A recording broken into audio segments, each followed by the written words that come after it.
Hello बच्चों, let's read this question.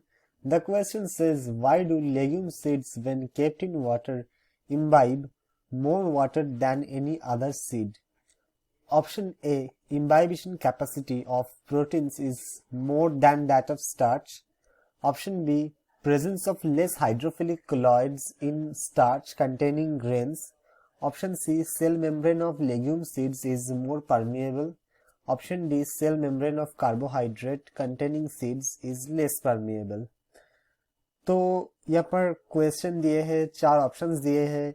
तो जो की कंसेप्ट है टू सॉल्व दिस प्रॉब्लम वो है to understand what is actually imbibition and the imbibition capacity of different biomolecules. तो imbibition क्या है? देखो, first of all let me explain you. Imbibition refers to absorption of water. Absorption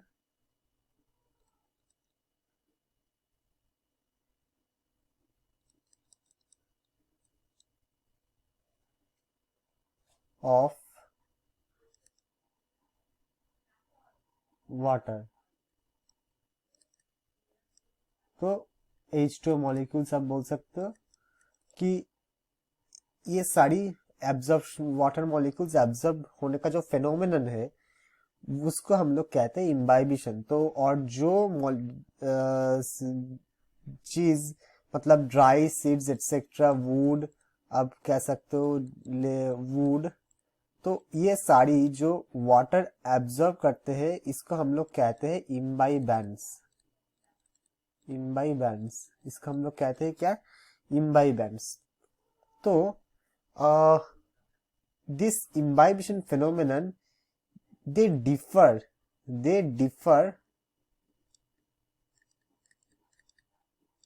depending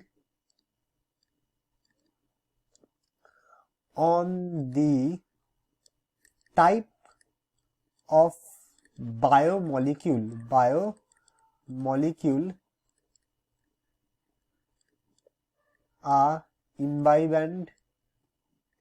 an imbibant contains. मतलब अगर आप seed consider करो तो legume seeds और any other seeds if you compare, so they have different biomolecules, right. Legume seeds के पास एक अलग तरीके का बायोमोलिक्यूल है और different seeds they have different biomolecules. तो if you consider pea seeds, अगर आप पी सीड्स लेते हो तो pea seeds they are much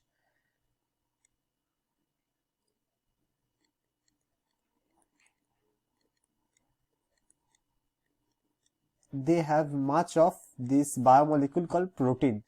तो पी सीड्स के पास बहुत ज्यादा प्रोटीन है. और अगर आप व्हीट सीड्स लेते हो, if you consider wheat seeds, तो अगर आप व्हीट सीड्स लेते हो तो उसके पास बहुत ही ज्यादा स्टार्च है.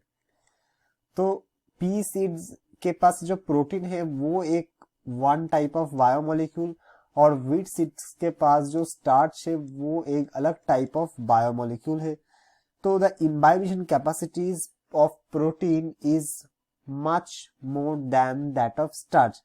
तो अगर आप व्हीट सीड्स और पी सीड्स के बीच में कंपैरिजन करो तो आप मिल जाओगे कि पी सीड्स के पास प्रोटीन है और उसका जो इम्बाइबिशन कैपेसिटी वो बहुत ही ज्यादा है. Imbibition capacity of protein is very high in protein than that of starch. तो ये जो लेग्यूम सीड्स के बाद क्वेश्चन में दिए हैं, legume seeds, why do legume seeds when kept in any water imbibe more water than any other seed. तो ये आंसर बहुत ही सिंपल है आई फील नाउ, क्योंकि I have already explained you that it depends on the type of biomolecule the imbibant is having. तो pea seeds के पास और legume seeds के पास प्रोटीन से they are rich in protein, तो obviously उसका imbibation capacity बहुत ही ज्यादा होगा. तो option C option A is the correct answer, सही आंसर है। A option A is the correct answer from the explanation.